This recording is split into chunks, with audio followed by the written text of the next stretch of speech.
সবই আমরা তৈরি করেছি এবং অনেক সাঁওতালি মিডিয়াম স্কুল তৈরি করেছি। গত পরশুদিনও 89 জন প্যারা টিচার, তার আগের দিন ঝাড়গ্রামে 40 জন প্যারা টিচারের কথা, সাঁওতালি মিডিয়াম স্কুলের কথা ইতিমধ্যেই আমরা বলেছি। আমি একটা কথা আপনাদের বলি, কপালেশ্বর কেলেঘাই প্রকল্প আমরা 700 কোটি টাকার ওপর বেশি খরচা করে দিয়েছি, যাতে মানুষের উপকার হয়েছে। আর ঘাটাল মাস্টার প্রকল্প আমাকে দেব জুন মানস দ্বারা বারবার বলছেন, আমরা 250 কোটি টাকা ইতিমধ্যে খরচ করে কতগুলো কাজ করেছি। পলাশপাই দুর্বাচটি, নতুন কাঁসাই ক্ষীরাই বক্সি নদীতে পুনর্খনন, চন্দ্রেশ্বর খাল সংস্কার ইত্যাদি করেছি। আর ঘাটাল মাস্টার প্ল্যান আগামী 2-3 বছরের মধ্যে আমরাই করব। আমরা দিল্লির ভিক্ষে চাই না, যখন কিছুই ওরা করে না ওদের করবার দরকার নেই। এর ফলে পূর্ব মেদিনীপুর জেলার পাঁশকুড়া 1, পাঁশকুড়া 2 সহ পশ্চিম মেদিনীপুর জেলার ঘাটাল সাব ডিভিশন অনেকটাই মানুষ বন্যার হাত থেকে রক্ষা পাবে। মনে রাখবেন, 9টা industrial park, Vidyasagar industrial park, সাদাতপুরে খড়গপুর ইন্ডাস্ট্রিয়াল এস্টেট, লিমুপুরায় খড়গপুর ইন্ডাস্ট্রিয়াল গ্রোথ সেন্টার, সাহাচকে Kharagpur general industrial park, Medinipur Sadar ব্লকে Khas Jangal industrial estate, Medinipur industrial park, Salboni industrial park, Godapiasal industrial park, Goaltore solar park এবং গড়বেতাতে আবার স্টিল ফ্যাক্টরি হচ্ছে, আপনাদের আমি জানিয়ে গেলাম। সবং এবং রুইয়ানে মাদুর তৈরির ক্লাস্টার আজ উদ্বোধন করা হলো। দাসপুর 2 নম্বর ব্লকে সোনার হাব তৈরির ক্লাস্টারও হচ্ছে। খড়গপুরে আইটি পার্ক চালু করা হচ্ছে। মনে রাখবেন, আমরা যোগাযোগ ব্যবস্থাও অনেক উন্নত করেছি।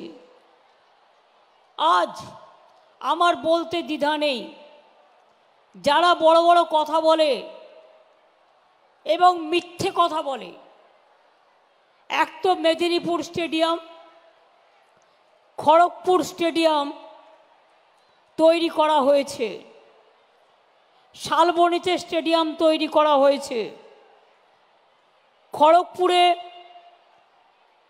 10 লক্ষ টাকা ব্যয়ে অরবিন্দ স্টেডিয়ামে আন্তর্জাতিক মানের কাঠের ব্যাডমিন্টন কোর্ট তৈরি করা হয়েছে। এছাড়াও খড়গপুরেও স্টেডিয়াম করে দেওয়া হয়েছে। কয়েকদিনের মধ্যেই টোটালটাই চালু হয়ে যাবে। আরও কিছু টাকা দেওয়া হয়েছে ওদের আশেপাশের রাস্তার জন্য। আমি আপনাদের বলি, আজকে যেমন অনেক কাজ করা হলো, 2000 কোটি টাকার প্রজেক্ট আরও দেয়া হয়েছে। তাছাড়াও আমি কালকে মেদিনীপুরের এমএলএদের, জেলা পরিষদের মেম্বারদের মিট করেছিলাম। তারা আমাকে বলেছিল কেশিয়ারি এবং কেশপুর ব্লকে একটু স্বাস্থ্য বিভাগকে আর একটু উন্নত করা। কেশপুর ব্লকে, কেশিয়ারি ব্লক প্রাইমারি স্বাস্থ্য কেন্দ্রকে আমরা 30 বেড থেকে বাড়িয়ে 60 বেড তৈরি করব, যাতে ওখানকার মানুষের উপকার হয়। পরেশ মুর্মু সহ অনেকেই আমাকে বলেছে, জুনও বলেছে। কেশপুর ব্লকে আনন্দপুর প্রাথমিক স্বাস্থ্য কেন্দ্রে এখন রোগী ভর্তি রাখার কোনো ব্যবস্থা নেই। আমরা এই স্বাস্থ্য কেন্দ্রটিকেও 60 বেডের হাসপাতাল করছি, শিউলি এবং দেব আমাকে বারবার বলেছে।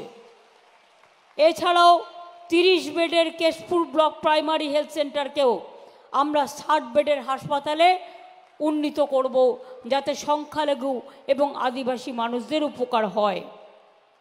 খড়গপুর এলাকায় তেলেগু ভাষী মানুষ বাস করেন, তাদের ভাষাকে আমরা স্বীকৃতি দিয়েছি। তাদের 3টে স্কুল আছে, একটা 12 ক্লাস, দুটো 10 ক্লাস। ওই দুটো স্কুলকেও আমরা 12 ক্লাসে উন্নত করব বলে আমরা ইতিমধ্যেই সিদ্ধান্ত নিয়েছি। আমি আপনাদের বলি, একদিন জঙ্গলমহল, মেদিনীপুরে মানুষ ভয় পেত বেরোতে, শালবনীতে ভয় পেত, লালগড়ে ভয় পেত, নেতাইতে ভয় পেত, গড়বেতায় ভয় পেত। আমার মনে আছে, আমি যখন রেল মিনিস্টার ছিলাম, আমি গিয়েছিলাম জলপাইগুড়িতে প্রোগ্রাম করতে, ময়নাগুড়ি যোগীগোপাল লাইনে। হঠাৎ আমার কাছে খবর এলো কেশপুরে 7 জনকে সিপিএম খুন করেছে। আমি সঙ্গে সঙ্গে সেখান থেকে ফিরে এলাম, কারণ আমি শুনেছিলাম আমি না আসা পর্যন্ত তাদের কবর দেয়া হবে না। আমি সেদিন দেখেছিলাম চোখে, আমি চমকাইতলা চোখে দেখেছি। শুধু চমকানো নয়, মাইক আনতে দেয়নি। হলদিয়ায় মিটিং করতে গিয়ে দেখেছি মাইক ম্যান অ্যালাউ করেনি, এমনকি ডেকোরেটরকে অ্যালাউ করেনি।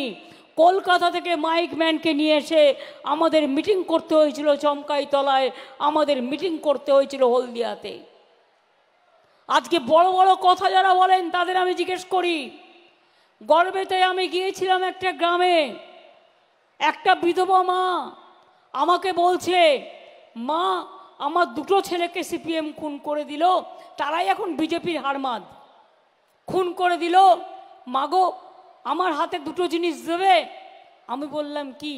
বলল, এক হাতে একটা তৃণমূলের পতাকা দাও, আর এক হাতে একটা বন্দুক দাও, আমি ওদের আমার ছেলের খুনের বদলা নেব। আমি জানি এসব ঘটনা, ভুলে যাইনি। চমকাইতলা মিটিং করে ফিরছে, অজিত পাজাকে ঘিরে ধরেছে।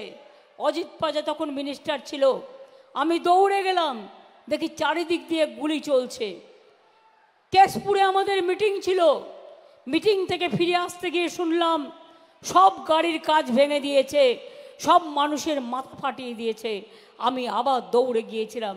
কি সাংবাদিক বন্ধুরা, আমি নিশ্চয়ই মিথ্যে কথা বলছি না। আমার ডাউন মেমারি লেন থেকে কিছু কিছু কথা বলছি মানুষকে মনে করিয়ে দেওয়ার জন্য। লালগড়ে গেছি, 4 ঘন্টা আমার জঙ্গলে গাড়ি আটকে রেখে দিয়েছে। নেতাইতে কিভাবে খুন করা হয়েছে, আর সেই সিপিএমের হারমাদরা আর বিজেপি